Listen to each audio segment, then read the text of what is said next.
LPF CITU VITUC சார்பில் ஒன்றிய அரசை கண்டித்து அகில இந்திய வேலை நிறுத்தம் மற்றும் மறியல். நீலகிரி மாவட்டம் உதகை ATC திடல் முன்பு LPF CITU VITUC கூட்டு தலைமையில் மறியல் நடைபெற்றது. இதில் CITU மாவட்ட செயலாளர் C. வினோத், LPF கவுன்சில் செயலர் ஜெயராமன், AITUC போஜராஜன், CITU மாவட்ட பொருளாளர் N. நவீன் சந்திரன் கண்டன உரையாற்றினர். பின்னர் 184 பேர் சாலை மறியலில் ஈடுபட்டனர். இதில் அங்கன்வாடி, ஆஷா, EP போக்குவரத்து, SPT, டாஸ்மாக் ஊழியர்கள் கலந்து கொண்டனர். ஆண்கள் 64, பெண்கள் 120 என்று அனைவரும் கைது செய்யப்பட்டு உதகை சிறுவர் மன்றத்தில் வைக்கப்பட்டனர்.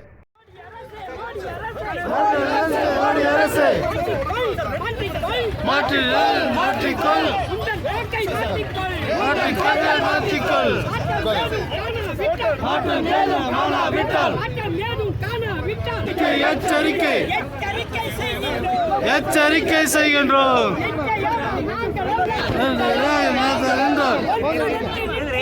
ஒன்றுபட்டு நிற்கின்றோம். தனியாருக்கு விற்காதே. கண்டிக்கின்றோம் கண்டிக்கின்றோம் கண்டிக்கின்றோம் கண்டிக்கின்றோம். ஒன்றிய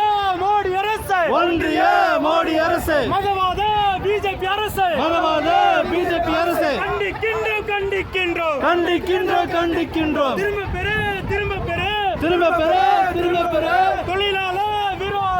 தொழிலாளர் விரோத சட்டங்களை திரும்ப பெறு சட்டங்களை திரும்ப பெறு. விடமாட்டோம் விடமாட்டோம் விடமாட்டோம் விடமாட்டோம்.